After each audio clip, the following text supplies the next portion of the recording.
박근혜 정부 지금 재정적자 167조 낼 거라고 생각합니다. 이게 지금 국가 비상사태 아닙니까?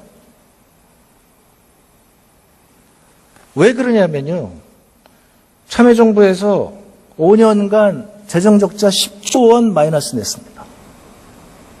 이때 새누리당 의원님들이 뭐라고 하셨는지 기억하십니까? 네. 나라를 거덜낸다고 그랬습니다. 이러면 나라를 망친다고 그랬습니다. 나라를 거덜내는 정부라고 그랬습니다. 그런데 지금 이명박 정부에서 그보다 10배가 많은 100조 원의 재정적자를 냈고 98조 8천억 원 재정적자를 냈고 그리고 박근혜 정부 들어서 지금 167조 재정적자 냅니다. 10조 원이 나라를 거덜내는 정도라면 167조 원을 재정적자를 내는 정부는 도대체 어떤 정부입니까? 그때 10조 원 재정적자 낸다고 그 아우성치던 언론들 지금 167조 재정적자 낸다고 그거 보도해주는 언론이 있습니까? 그거 보도하는 방송이 있습니까?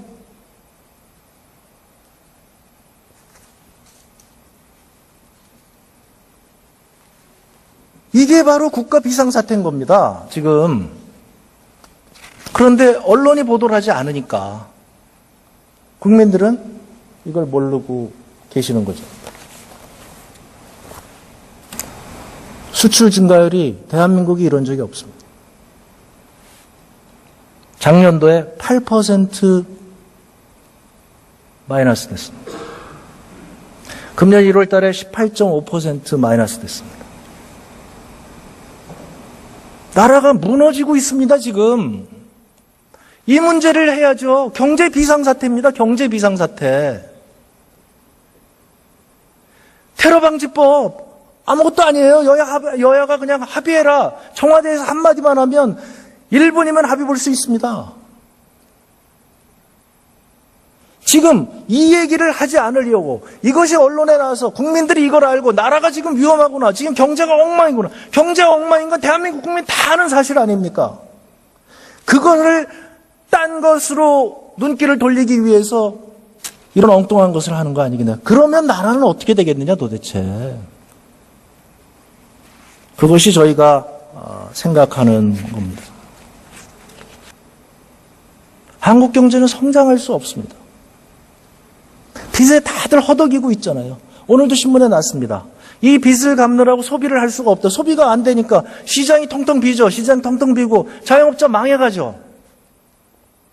빚 갚기 바쁜데 소비를 어떻게 합니까? 다 무너지는 거죠. 이 1200조 어떻게 해결할 겁니까?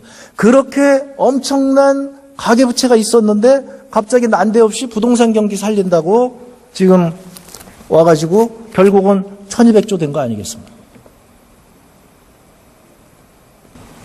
제가 지난번에 국정감사 때 부산을 갔었습니다. 그랬더니 어떤 분이 저를 알아보시더군요. 저는 그냥 국회의원 알아본다 그래서 너무 좋아서 이렇게 인사드렸는데 그분이 제 손을 잡고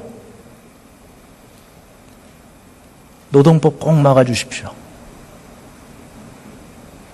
우리 아이가 이제 10살인데 지금 잘려나가면 저는 큰일 납니다. 잘려나간 선배들 보니까 자리를 못 잡더라고요.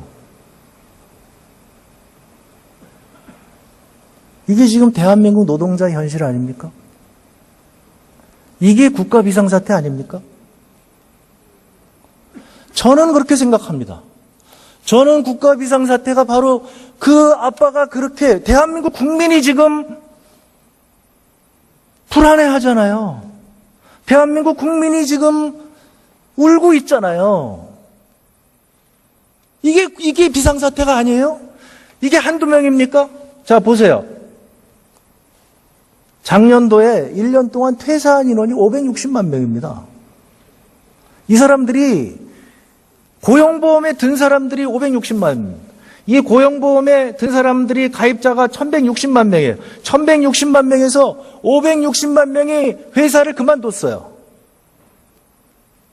고용보험에 들었다고 하는 것은 형편이 좋은 사람입니다. 형편이 좋은 사람들의 50% 가까이가 회사를 그만뒀다. 이런 나라는 전 세계에 없습니다.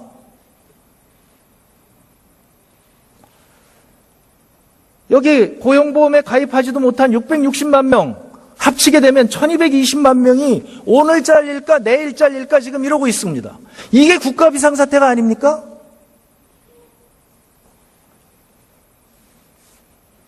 전체 임금 근로자 1820만 명의 67%, 3명 중에 2명이 오늘 잘릴까 내일 잘릴까 걱정하면서 울고 있습니다. 대한민국 국민이. 이게 국가 비상, 저는 그렇게 생각합니다. 이게 국가 비상사태라고. 그런데 지금 이 정부가 내놓는 정책이 뭡니까? 이 해고되는, 그 다음에 회사를 그만두는 퇴사 인원을 지금 줄이는 정책을 쓰고 있습니까? 그게 아니잖아요. 반대의 정책을 쓰고 있잖아요. 이것이 심각한 국가 비상사태라고 저는 생각합니다. 이것이 바로 제가 아까 말씀드렸지 않습니까? 박근혜 정부와 새누리당이 생각하는 국가 비상사태와 우리 더불어민주당이 생각하는 국가 비상사태가 이렇게 다른 겁니다. 또 말씀드립니다마는 이거 보도하는 언론은 없습니다.